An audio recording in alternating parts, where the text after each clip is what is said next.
Hello bachcho, let's see this question and the question says how many moles of P4 can be produced by reaction of 0.10 moles of Ca5PO4 whole thrice F and 0.36 mole of SiO2 and 0.90 moles of C that is carbon according to the following reaction। तो बच्चों इस reaction में हमें number of moles दिए गए हैं सबके मतलब रिएक्टेंट साइड के, और हमें बताना है कि P4 का कितना मोल प्रोड्यूस होगा।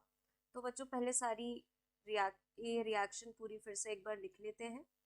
PO4 whole thrice F plus 18 SiO2 plus 30C gives 3P4 plus 2 CaF2 plus 18 CaSiO3 plus 30CO।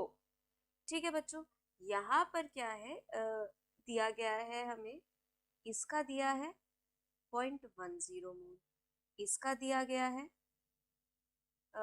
SiO2 का 0.36 और इसका दिया गया है 0.90 मोल्स। अब देखिए बच्चों यहाँ पे सबके मोल्स अलग दिए गए हैं। अब जो P4 है ना बच्चों, P4 कितना मोल बनेगा ये किस पे डिपेंड करेगा? तो P4 किस पे कितना बनेगा, कितना मोल, वो डिपेंड करेगा लिमिटिंग रिएजेंट पर डिपेंड करेगा। और लिमिटिंग रिएजेंट क्या होता है? फॉर एग्जाम्पल हम कोई रिएक्शन ले रहे हैं A प्लस B जो कि बना रहा है C बना रहा है मान लेते हैं। अब हमें ये पता लगाना है कि C कितना बनेगा। तो A यहाँ पे देखिए कोफिशिएंट 1 है, मतलब कि जितना मोल A का रिएक्ट करेगा उतना ही B का करना चाहिए। मान लीजिए इसका कुछ दिया है 0.2 मोल और इसका दिया है 0.8 मोल। पर मोल का बता रही हूँ कि एक मोल में एक ए के मोल में इतना मोल, एक ए का मोल एक बी के मोल के साथ रिएक्ट कर रहा है, बट हमें दिया कितना है, इसका 0.2 और इसका 0.8 मोल। अब यहाँ से हमें ये पता चलता है बच्चों कि जो ए है, ए का मोल कम है, तो जितना ए यूज होगा उतना ही तो बी यूज होगा। ए मैक्सिमम 0.2 यूज हो सकता है और बी तो मैक्सिमम 0.8 यूज हो सकता है, बट हो कितना रहा है यूज, 0.2 ही यूज हो रहा है और ये बन रहा है 0.2। मतलब कि जो C बन रहा है वो डिपेंड कर रहा है उस पर जिसका जो रिएजेंट है वो लिमिटिंग अमाउंट में, मतलब जिसके नंबर ऑफ मोल से जिसके अमाउंट कम अमाउंट में प्रेजेंट है, उस पर डिपेंड करेगा कि C कितना बन रहा है। ठीक है, तो यहाँ पर ए लिमिटिंग रिएजेंट कहलाएगा। सिमिलरली हमें इस क्वेश्चन में देखना है कि लिमिटिंग रिएजेंट कौन है। ठीक है, कौन सबसे कम मात्रा में प्रेजेंट है, जो सबसे कम मात्रा पे प्रेजेंट होगा उसी पर डिपेंड करेगा हमारा, उसी पर हमारा बच्चों क्या डिपेंड करेगा, प्रोडक्ट की P4 कितना हमारा बनेगा। तो चलिए बच्चों इसको इरेज करके हम अपना स्टार्ट करते हैं लिखना। ये क्या है, 0.10 मोल। अब देखिए हम सबका पहले तो पर मोल के हिसाब से निकाल लेते हैं कि पर मोल में कितना प्रेजेंट होगा। तो अगर पर मोल का निकालना है तो हम ये करेंगे मोल डिवाइडेड बाय स्टोइशियोमेट्रिक कोफिशिएंट। ठीक है बच्चों, तो यहाँ 0.10 डिवाइडेड बाय 4 करेंगे, यहाँ 0.36 डिवाइडेड बाय 18 करेंगे, यहाँ पे 0.90 डिवाइडेड बाय 30 करेंगे। यहाँ से क्या निकल के आया बच्चों, 0.025।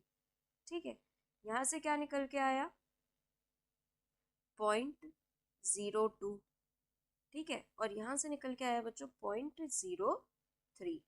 अब हमें क्लियरली पता चल रहा है कि जो SiO2 है वो है हमारा लिमिटिंग रिएजेंट, क्योंकि जब मोल बाय स्टोइशियोमेट्रिक कोफिशिएंट करा तो क्या आया यहाँ पे 0.02 मोल।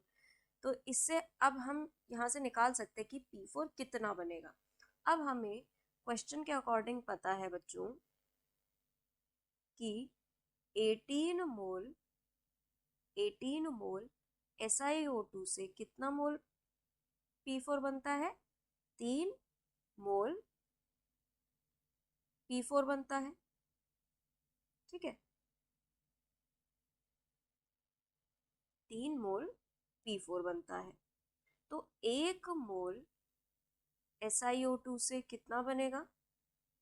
तो वो आएगा 3/8, सॉरी यहाँ पे आएगा बच्चों 3/18 मोल ऑफ P4।